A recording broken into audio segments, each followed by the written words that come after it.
ஃபைனலாக கரும்பு ஜூஸ் சாப்பிட்டாச்சு. பார்த்தீங்கன்னா அதுதான் கோயில் என்ட்ரன்ஸு.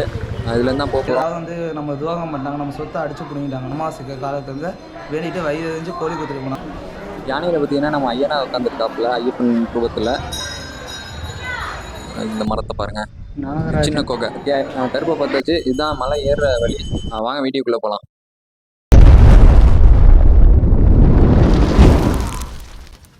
உறவுகளுக்கு வணக்கம். நான் உங்கள் ஆனஸ்ட். இன்னைக்கு எங்கே போக போகிறோன்னு பார்த்தீங்கன்னா ஜங்ஷன் தாண்டி ரெட்டமலை அப்படிங்கிற ஒரு ஊருக்கு தான் போக போகிறோம். ஸோ அங்கே எதுக்கு போக போகிறோம் அப்படின்னா, அங்கே வந்து கருப்புசாமி வந்து 2 மலைக்கு நடுவில் வந்து அமைஞ்சிருக்காரு. ஸோ அங்கே போயிட்டு எப்படி இருக்குது என்னன்னு சொல்லிட்டு அங்கே போயிட்டு பார்ப்போம். ஒருவேளை பார்த்தீங்கன்னா எப்படி சொல்கிறேன், இன்னைக்கு சண்டே, டைம் பார்த்தீங்கன்னா 11 ஆக போகுது. ஸோ இப்போ இந்த வெயிலில் தான் வந்து கிளம்புறோம். நம்ம பசங்களை கூப்பிட்டா 6 நாள் வேலை பார்த்தேன், இன்னைக்கு ஒரு நாள் தான் ஃப்ரீயாக இருக்கேன், என்னால் வர முடியாது அப்படின்னு சொல்லிட்டாங்க. ஏன் அப்படின்னா 6 நாள் வந்து வேலை பார்க்குறாங்க, ஒரு நாள் தான் சண்டே. ஸோ சண்டேலும் எப்படி போயிட்டு வெளில சுற்றுறது அப்படின்னு சொல்லிட்டு அவங்களுக்கு ஒரு இது தானே, சண்டே ஆச்சும் கொஞ்சம் வீட்டில் ரெஸ்ட் எடுப்போம் அப்படின்னு சொல்லிட்டு அவங்களுக்கு ஒரு தாட் இருக்குது. எனக்கு தெரிஞ்சு நான் ஒன்று சொல்லிக்கிறேன். என்னை பொறுத்த வரைக்கும் வாழ்க்கையில் எது வேல்யூன்னு பார்த்தீங்கன்னா, பணமா டைமான்னு கேட்டால் நான் டைமிங் தான் சொல்லுவேன்.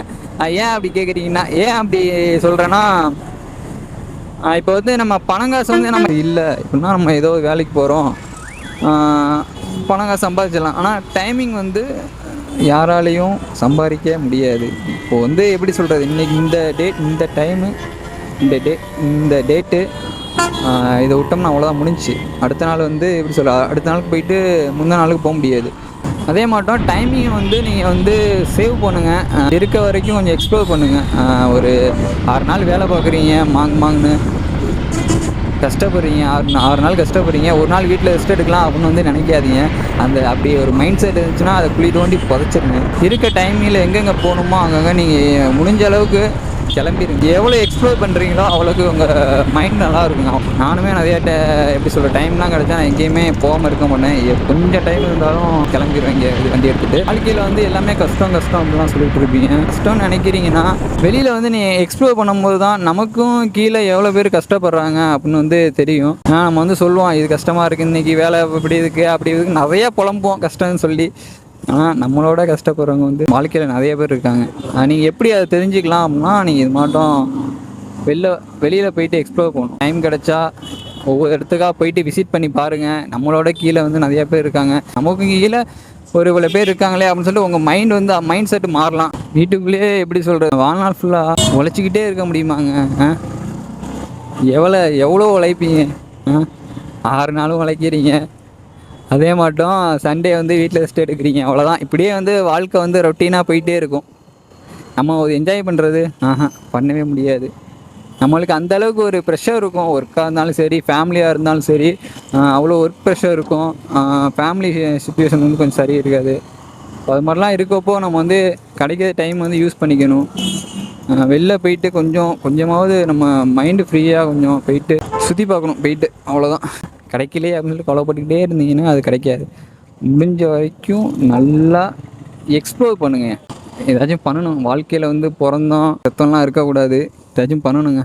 அதுக்காக தான் இந்த பயணம் போயிட்டுருக்கு. பார்ப்போம், கண்டிப்பாக ஒரு நாள் அச்சீவ் பண்ணுவேன். ஓகே வாங்க கோயிலுக்கு போயிட்டு எப்படி இருக்குன்னு பார்ப்போம். உறவுகளே பார்த்தீங்கன்னா நம்ம ரெட்டமலை வந்து ரீச் பண்ணிட்டோம். இதுதான் கோயிலோட என்ட்ரன்ஸு, ஒண்டிக்கரப்ப சுவாமி திருக்கோயில் ரெட்டமலை. லெஃப்ட் சைடு பார்த்தீங்கன்னா பூஜைக்கு உண்டான அர்ச்சனைத்தட்டுலாம் வச்சுருப்பாங்க. அந்த அர்ச்சனைத்தட்டு பார்த்தீங்கன்னா 100 ரூபா தான் வரும். வாங்கியாச்சு. அந்த வேப்ப மரத்தில் நிறைய கயிறுலாம் கட்டியிருந்தாங்க, என்னென்னு தெரியல, நான் பின்னாடி சொல்கிறேன். இது வந்து கொடிமரம் பார்த்தீங்கன்னா நம்ம கோயிலுக்கு முன்னாடியே வச்சுருப்பாங்க. இது லெஃப்ட் சைடு, அதுக்கு பின்னாடி பார்த்தீங்கன்னா வேல்லாம் நட்டு வச்சுருப்பாங்க. சரி வாங்க நம்ம கோயிலுக்குள்ளே போயிட்டு எப்படி இருக்குன்னு சொல்லிட்டு பார்ப்போம். இந்த கோயிலுக்கு வந்து நான் ஃபஸ்ட் டைம் வரேன். ஸோ வந்து இந்த கோயிலை பற்றி அவ்வளோவா தெரியாது, தெரிஞ்சவங்கள்ட்ட நம்ம கேட்டு நம்ம தெரிஞ்சுக்கலாம். இது பார்த்திங்கன்னா அந்த கோயிலை எப்படி வழிபடணும்னு சொல்லிட்டு போட்டிருப்பாங்க. உறவுலேயே பார்த்தீங்கன்னா லெஃப்ட் சைடு பார்த்தீங்கன்னா நம்ம ஐயனார் வந்து வச்சுருப்பாங்க. யானையில் வந்து உட்காந்துருக்காப்புல ஐயப்பன் ரூபத்தில் வந்து ஐயனார் வச்சுருப்பாங்க. அதே மட்டும் லெஃப்ட் சைடு அதுக்கு லெஃப்ட் சைடு பார்த்தீங்கன்னா அவங்களுக்கு வந்து மரத்தில் வந்து தாலி கொடிகள் அப்புறம் வந்து ஒரு தொட்டிலாம் கட்டியிருப்பாங்க. ஏன்னு கேட்டதுக்கு பார்த்தீங்கன்னா கல்யாணம் நடக்காதவங்க குழந்தை வரம் இல்லாதவங்க வந்து வேண்டி கட்டிக்கிட்டு போவாங்க அப்படின்னு சொல்லுவாங்க. ஸோ அதுவும் இந்த கோயிலில் ஒரு சிறப்பு. பார்த்தீங்கன்னா அடுத்து நம்ம வந்து கணபதி வந்து நம்ம தரிசிக்கிற மாதிரி இருக்கும். கருப்பசாமி வந்து நம்ம மலைக்கு மேலே போயிட்டு கீழே இறங்குறப்ப தான் நம்ம ஒண்டிக்கிறப்ப வந்து பார்க்குறப்பல இருக்கும். ஸோ எங்களுக்கு ஃபஸ்ட் டைம் தெரியல. நாங்கள் ஐயர்கிட்ட கேட்டபோது அவங்க அப்படி சொன்னாங்க. சரி வாங்க போகலாம் அப்படின்னு சொல்லிட்டு ஃபஸ்ட்டு நாங்கள் போனது வந்து மலைக்காளி அம்மன் அந்த கோயிலில் தான் ஃபஸ்ட்டு தரிசிக்கணும் அப்படின்னு சொல்லிட்டு நாங்கள் போனோம். இதோ ரைட் சைடு பார்த்தீங்கன்னா இதுதான் அந்த என்ட்ரன்ஸு மலைக்காளி அம்மன் திருக்கோயில் அப்படின்னு சொல்லிட்டு. இப்போ நம்ம போயிட்டுருக்க மலைக்காளி அம்மனை வந்து நம்ம பார்க்க போகிறோம். ஸோ இந்த அம்மன் பார்த்திங்கன்னா மேலே கோபுரமே இல்லாமல் இருப்பாங்க. ஏன்னு உத்தரவு கேட்டதுக்கு வந்து இந்த அம்மன் வந்து உத்தரவு கொடுக்கல. ஸோ அதனால் அப்படியே விட்டுட்டாங்க. மேலே வந்து கோபுரமே கிடையாது. இது வந்து மலைக்கு போகிற வழி இதுதான். பார்த்திங்கன்னா இந்த மலை மேலே பார்த்திங்கன்னா நம்ம வந்து ஒரு குகை இருக்கும். அந்த குகைக்குள்ளே பார்த்திங்கன்னா ஐம்பொன் சிலைகள் வந்து பாதுகாத்துட்டு வருது. ஒரு 500 ஆண்டுகளாக ஒரு நாகப்பாம்பால் ஐம்பொன் சிலைகள் வந்து பாதுகாத்துட்டு இருக்குது. லெஃப்ட் சைடு பார்த்திங்கன்னா உங்களுக்கு தெரியும். இந்த ஐம்பொன் சிலைகள் தான் இந்த குகைக்குள்ளே வந்து பூசாரிங்க வந்து 48 நாள் விரதம் இருந்து இந்த குகைக்குள்ளே போயிட்டு தான் இந்த ஐம்பொன் சிலைகளை வந்து எடுத்துகிட்டு வராங்க அப்படின்னு சொல்கிறாங்க. இது ஆடி மாதம் திருவிழா நடக்கும் அப்படின்னு சொல்கிறாங்க. அதே மட்டும் கருப்பசுவாமி இங்கே இருந்து வேட்டைக்கு கிளம்பி போகும்போது இன்னொரு சிறப்பு வந்து என்னன்னு பார்த்தீங்கன்னா கருப்பசாமி குளுமாயம்மன் கோயிலுக்கு வந்து எப்படி போனாங்க அப்படிங்கிற ஒரு சிறப்பு இருக்குது. உறவுலேயே பார்த்தீங்கன்னா நம்ம கருப்பசாமி வந்து நைட்டு வந்து வேட்டை கிளம்பும்போது ஒரு பெண் அழுகிற சவுண்டு வந்து கேட்டிருக்கு. என்னன்னு போய் பார்த்துருக்காரு. அந்த பெண் வந்து சொல்கிறாங்க இது மாதிரி ஒரு மந்திரவாதி வந்து என்னை வந்து வசியம் பண்ணி இது மட்டும் பில்லி சூனி அது போன்ற வேலைகளுக்கு வந்து என்னை பயன்படுத்திட்டு இருக்காங்க அப்படின்னு வந்து சொல்லியிருக்காங்க. அந்த பெண் வேற யாரும் இல்லைங்க, நம்ம வந்து குளுமாயம்மன் தான். கண்டோன்மெண்ட் பக்கத்தில் உள்ள கோயிலில் வந்து அந்த அம்மனை வந்து வணங்கிட்டு இருக்காங்க. ஸோ வந்து கருப்பசாமி சொல்கிறார் நான் அந்த மந்திரவாதியை நான் வதம் பண்ணுறேன், எனக்கு வந்து உன் கோயிலில் வந்து எனக்கு ஒரு இடம் கொடு அப்படின்னு சொல்லியிருக்காரு.